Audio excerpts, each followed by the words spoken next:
Hello everyone, Nuthatch here. Again, back in the workshop with another birdhouse. When I was making the Peterson style bluebird house, I had a lot of triangular scraps left over.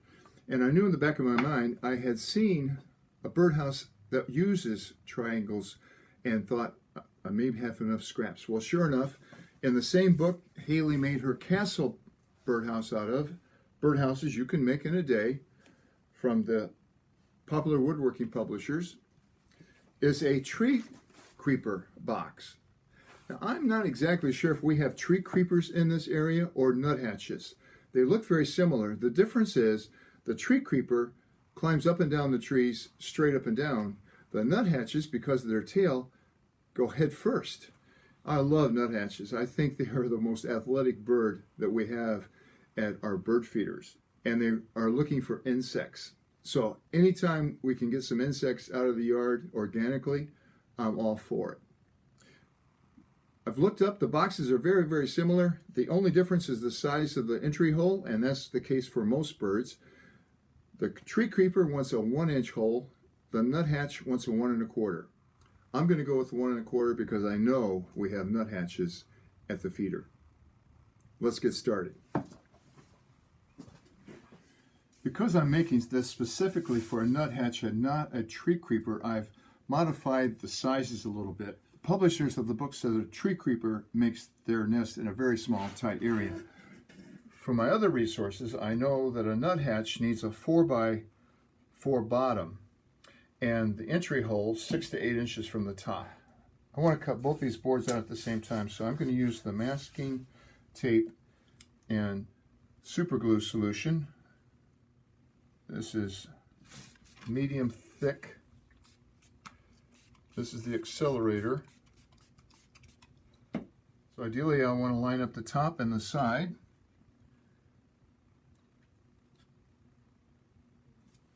And press. Now I can cut both these sections out and they'll be exactly alike.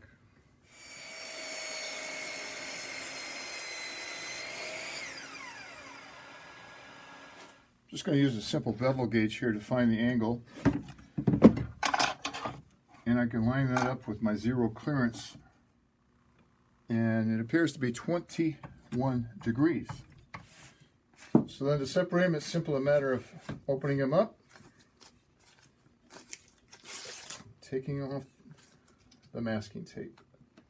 I have all the pieces cut out. I spared you most of that. This is the back, 5 inches by 14 inches. The front door, 3 1/8 inch by 10 1/2 inches. Two identical pieces except for the hole. At the top, it's 7 inches, 10 3/8 inches tall. This hole is 1 1/4 inches, 7 inches from the bottom. The bottom is 3 1/8. The length of this size is 11, and the top has a 21-degree angle in it, and it is 5 1/2 inches by 9 inches. And most of this is cedar, but the sides here are the leftover pine. And then we have the bottom, which is also cedar, 2 1/2 inches by 3 3/8, and that'll allow for drainage. All we need to do now is put it together. The most difficult part about this assembly is putting this side on and then trying to turn it over and nail it. So I'm going to use a combination of super glue, just a dab there, and a dab there, and a dab there, and waterproof, weatherproof Titebond 3, which will do the majority of the holding.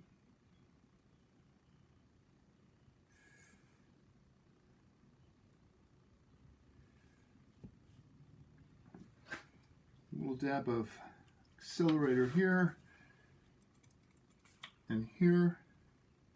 Whoops.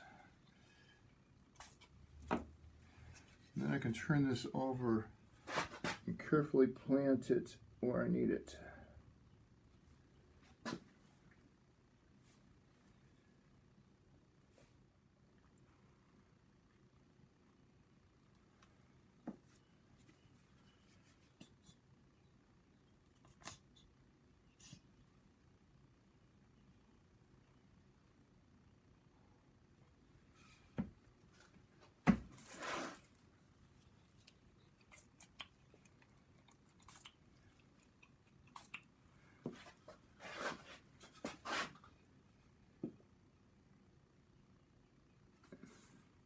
So by the time I've gotten both sides glued, I can turn it over.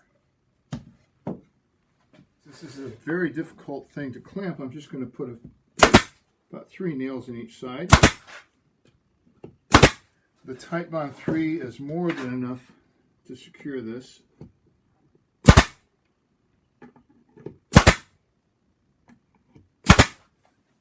Then I can put the floor in. I'm going to leave a gap here on both front and the back for drainage. It's about 1/4 inch.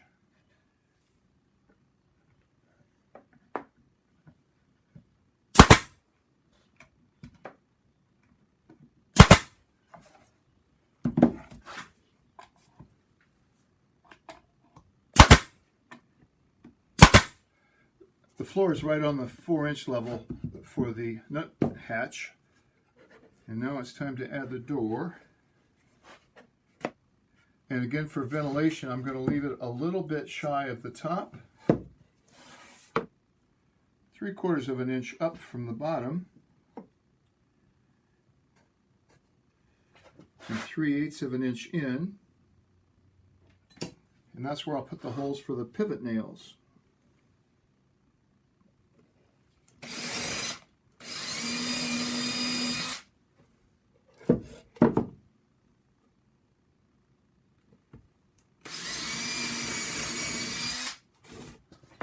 For the pivot nails, I'm just going to use some galvanized 4D box nails.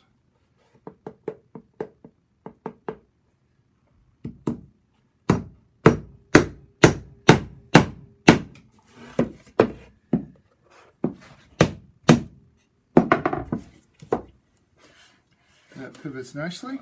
I'm going to need a stop block up here, and I have this cut off. That's the same size.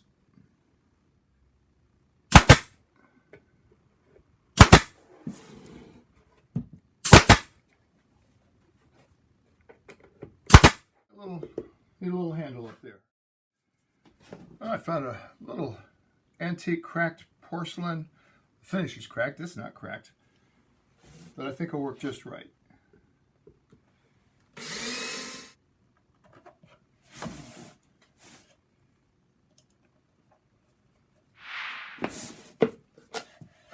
Looking good. The only thing left to do is to put the lid on.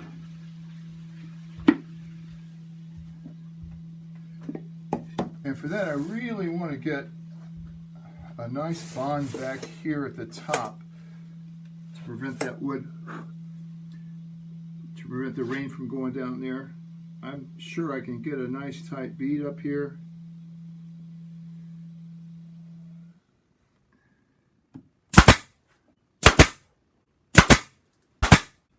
Couple more things to do. I'm going to drill a couple holes in the top here.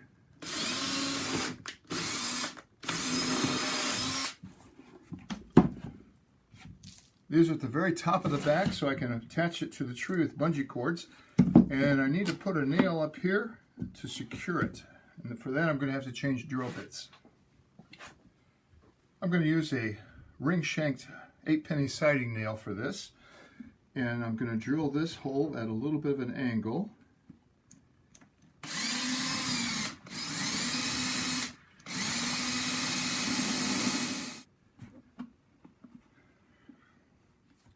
So I'm going to give this a coat of boiled linseed oil like the book suggests, and I'll be ready to hang it up tomorrow.